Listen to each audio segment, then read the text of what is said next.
Morning friends. हे बघा असं वॉटर इरिगेशन सिस्टीम मी केलेली आहे. अगदी सिंपल केलेली आहे, खूप फॅन्सी केलेलं नाही आहे. वेजी बेडमध्ये असे जिथे तुम्हाला प्लांट्स आहेत तिथे होल्स पाडून त्याचे अटॅचमेंट लावलेले आहेत. हे बघा, यातनं पाणी येतं आणि त्या प्रकारे तुम्हाला फक्त रूट्सलाच पाणी जातं, जास्त मातीमध्ये पाणी एक्स्ट्रा वेस्ट होत नाही. त्याचप्रकारे दुसरा पाईप हा साईडच्या प्लांट्ससाठी लावलेला आहेत, जिथे ब्लूबेरी, चेरीज आणि रोजेस आहेत. हा ब्राऊन जो दिसतो आहे तुम्हाला पाईप तो. आणि हे बघा, हे असं पाणी सुरू होतं आणि त्यांच्या रूट्सपर्यंत जातं. प्रत्येकाचा एक छोटासा टायनी पाईप लावलेला असतो होलमधनं. हे मी सगळं घरी केलेलं आहे. सो हे अशा प्रकारे रूट्सलाच पाणी मिळतं. हे बघा, हे असं या प्रकारे हे रोजेसच्या रूट्सलाच पाणी मिळतं. इतर जागेवर पाण्याची गरज नसते, पाऊस आल्यामुळे बाकीचं ओलं दिसतं आहे. पण बाकीच्या एरियामध्ये किंवा अदर सरफेसेसमध्ये पाण्याची गरज नसते. हे बघा, युजली असं असतं ते, पण कॅप्स कधी कधी उडून जातात, त्यामुळे त्या प्रकारे ओपन होतात.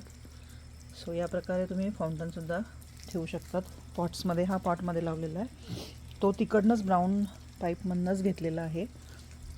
या प्रकारे सगळीकडे लावलेला आहे, त्यामुळे मी तो सकाळी ऑन करते. हे माझं द्राक्षांचं वेल आहे. हा द्राक्षांचं वेल आहे. हे बघा, हा ओपन झालेला आहे, त्यामुळे ह्या रोजेसला पाणी मिळत नाही आहे.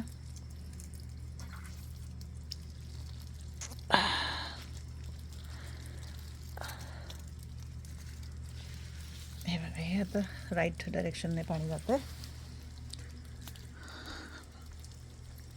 याला आपल्याला जास्त पाणी नको असेल तर हे काढून ठेवायचं,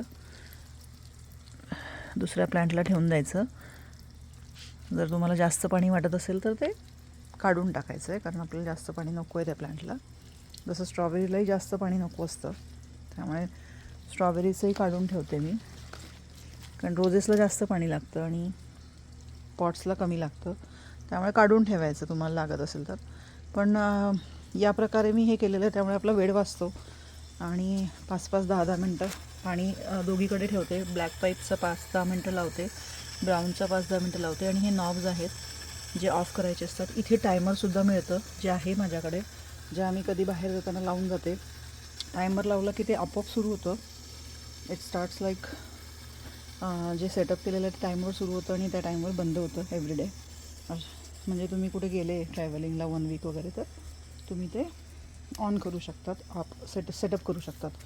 या प्रकारे वॉटर इरिगेशन सिस्टीम हाऊसेसमध्ये करता येतात. या तुमच्या फार्म्समध्ये वगैरे प्रोफेशनली वेगळ्या असतील, पण ह्या आपल्या छोट्या एरियामध्ये करण्याच्या मी तुम्हाला तुमच्याबरोबर शेअर केलेल्या आहेत. आय होप तुम्हाला आवडले असतील. Bye. Subscribe Geeta US Rasoi. Thank you. Bye bye.